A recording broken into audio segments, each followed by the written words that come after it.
Hello everyone, स्वागत है आपका मेरे channel excellence in education world पर। आज बात करेंगे शिक्षा के मर्मज्ञ गोपाल कृष्ण गोखले के भारतीय की शिक्षा के लिए प्रयासों की, जिसे गोखले बिल के नाम से जाना जाता है। राष्ट्रीय भावनाओं से ओतप्रोत शिक्षा के मर्मज्ञ गोपाल कृष्ण गोखले बड़ौदा नरेश के उत्कृष्ट उदाहरण से अनुप्राणित हुए। उन्होंने विचार किया कि जिस कार्य को आय के सीमित साधनों वाला एक छोटा सा देशी राज्य सफलतापूर्वक कर चुका है, उस कार्य को ब्रिटिश भारत में भी, जिसके पास धन का अभाव नहीं है, अवश्य संपादित किया जा सकता है। अतः उन्होंने भारत सरकार को इस दिशा में क्रियाशील करने का दृढ़ निश्चय किया। गोखले ने क्या प्रस्ताव रखा? केंद्रीय धारा सभा के सदस्य के रूप में 19 मार्च 1910 को गोखले ने यह प्रस्ताव रखा कि यह सभा सिफारिश करती है कि संपूर्ण देश में प्राथमिक शिक्षा को निःशुल्क एवं अनिवार्य बनाने का कार्य किया जाए और इस संबंध में निश्चित प्रस्तावों को उपस्थित करने के लिए सरकारी और गैर सरकारी का एक संयुक्त आयोग शीघ्र ही नियुक्त किया जाए। इस प्रस्ताव को प्रस्तुत करने का प्रमुख कारण यह था कि भारत में प्राथमिक शिक्षा की दयनीय दशा देखकर गोखले का हृदय द्रवित हो गया था। उनका विश्वास था, यह बात स्पष्ट है कि अशिक्षित तथा अज्ञानी राष्ट्र कदापि वास्तविक उन्नति नहीं कर सकता और जीवन की दौड़ में अवश्य पीछे रह जाएगा।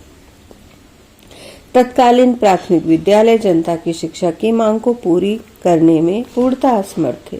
उस समय देश में केवल 6% साक्षरता थी और प्राथमिक शिक्षा प्राप्त करने वाले योग्य बच्चों में से केवल 23.8% बालक और 2.7% बालिकाएं इस शिक्षा से लाभ उठा रहे थे।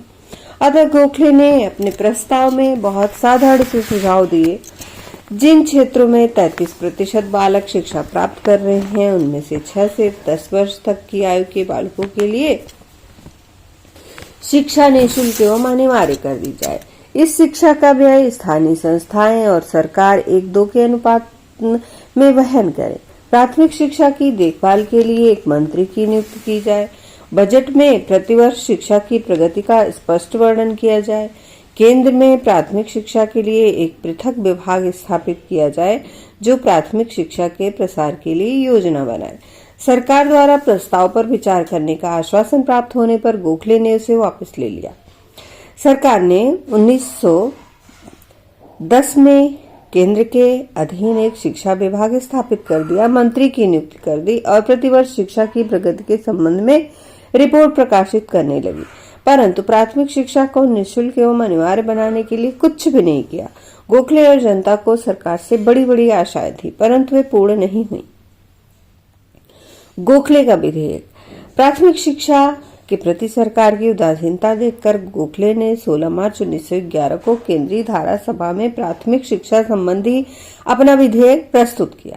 इस विधेयक का उद्देश्य देश की प्राथमिक शिक्षा प्रणाली में अनिवार्यता के सिद्धांत को क्रमशः लागू करना था। यह विधेयक गोखले के प्रस्ताव पर आधारित था और उसकी मुख्य बातें अधोलिखित थीं। अनिवार्य प्राथमिक शिक्षा के अधिनियम को उन स्थानीय बोर्डों के क्षेत्रों में लागू किया जाए जहां के बच्चों का एक निश्चित प्रतिशत प्रारंभिक विद्यालयों में शिक्षा प्राप्त कर रहा है। इस प्रतिशत को निश्चित करने का अधिकार गवर्नर जनरल की परिषद को होगा। स्थानीय बोर्ड सरकार की पूर्व स्वीकृति प्राप्त करके अधिनियम को लागू कर सकते हैं। प्राथमिक शिक्षा के व्यय के लिए स्थानीय बोर्ड शिक्षा कर लगा सकते हैं। अभिभावकों के लिए 6 से 10 वर्ष तक की आयु के बालकों को प्राथमिक विद्यालय में भेजना अनिवार्य हो। यदि वे इस नियम का उल्लंघन करें तो उन्हें दंड दिया जाए। कालांतर में बालिकाओं के लिए भी प्राथमिक शिक्षा अनिवार्य कर दी जाए। जिस अभिभावक की आय 10 रुपए मासिक से कम हो, उससे शिक्षा शुल्क न लिया जाए। अनिवार्य प्राथमिक शिक्षा का व्यय भार स्थानीय बोर्डों और सरकार द्वारा वहन किया जाए। संपूर्ण व्यय का 2.3 भाग सरकार दे।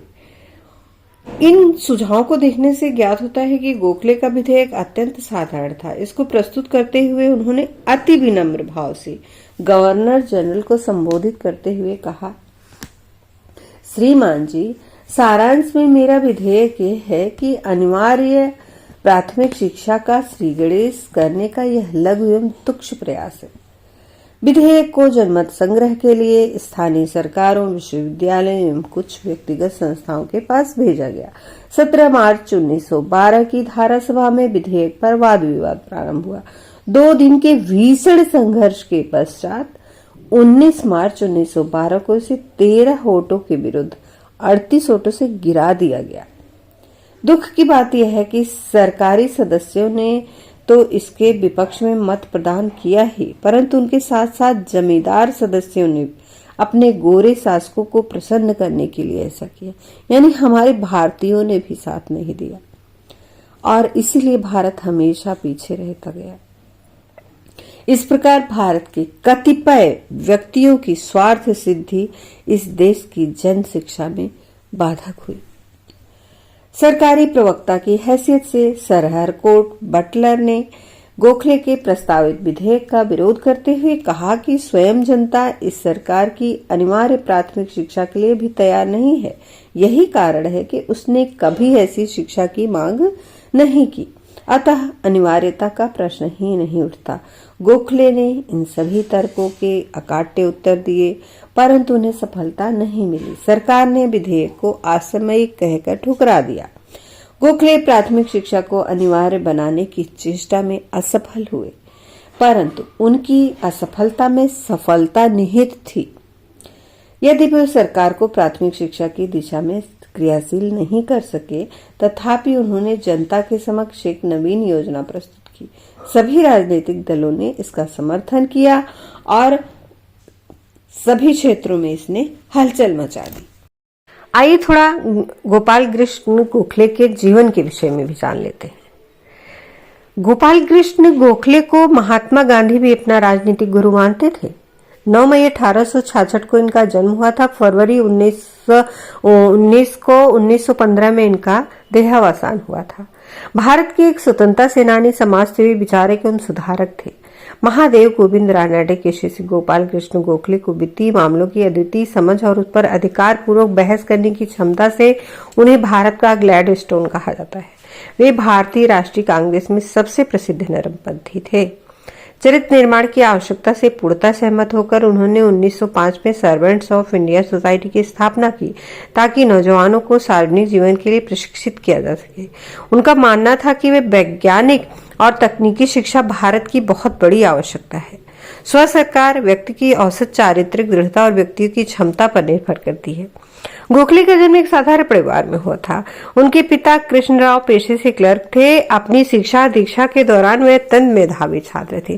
पढ़ाई में सराहनीय प्रदर्शन के लिए जब उन्हें सरकार की ओर से 20 रुपए की छात्रवृत्ति मिलनी शुरू हुई, तो उन्हें शिक्षकों और सहपाठियों की बहुत सराहना मिली। लोग तो कहते हैं कि यदि गोखले जीवित होते तो जिन्ना देश के बंटवारे की बात रखने की हिम्मत नहीं जुटा सकते थे। गांधी जी को अहिंसा के जरिए ही स्वतंत्रता आंदोलन की प्रेरणा मिली थी। उन्हीं की प्रेरणा से गांधी जी ने दक्षिण अफ्रीका में रंगभेद के खिलाफ आंदोलन भी चलाया था। गांधी जी उन्हें अपना राजनीतिक गुरु मानते थे। जन नेता कहे जाने वाले गोखले एक नरमवादी, सुधारवादी नेता थे। उन्होंने स्वतंत्रता संग्राम में महत्वपूर्ण योगदान देने के साथ ही देश में व्याप्त जातिवाद, छुआछूत के खिलाफ भी संघर्ष किया। वह जीवन भर हिंदू मुस्लिम एकता के लिए काम करते रहे। मोहम्मद अली जिन्ना ने भी उन्हें अपना राजनीतिक गुरु माना था। यह बात अलग है कि बाद में जिन्ना देश के बंटवारे के कारण बने और गोखले द्वारा दी गई शिक्षा का पालन नहीं किया। गोखले पुणे के फर्ग्यूसन कॉलेज के संस्थापक सदस्यों में एक थे। उन्होंने इस कॉलेज में अध्यापन का कार्य करने के साथ ही राजनीतिक गतिविधियां भी जारी की। गोखले भारतीय राष्ट्रीय कांग्रेस और सर्वेंट सोसाइटी ऑफ इंडिया के सम्मानित सदस्य थे। गोखले भारत भूमि को गुलामी से आजाद करने के लिए जन्मे इस वीर सपूत का 19 फरवरी 1915 को निधन हुआ था। ऐसे महान भारतीय स्वतंत्रता संग्राम में अग्रणी रहे गोपाल कृष्ण गोखले की देशभक्ति आध्यात्मिकता पूर्ण थी। एक्सलेंस इन एजुकेशन पर हम ऐसे ही महान सपूतों, भारत के स्वतंत्रता संग्राम के सैनिकों, संतों, सुधारकों, महापुरुषों के विषय में बीच बीच में आपको जानकारी देते रहेंगे। बने रहिए एक्सलेंस इन एजुकेशन के साथ। वीडियो को ज़्यादा से ज़्यादा शेयर करें, लाइक करें। अगर आपने एक्सलेंस इन एजुकेशन को सब्सक्राइब नहीं किया है तो प्लीज़ सब्सक्राइब कर लें और साथ ही बेल आइकन प्रेस कर दें, जिससे आने वाली वीडियो की नोटिफिकेशन मिलती रहे। और वीडियो को अंत तक ज़रूर देखें और अपने बहुमूल्य सुझाव कमेंट बॉक्स में भी दें। बेल को ऑल पर ज़रूर कर लें।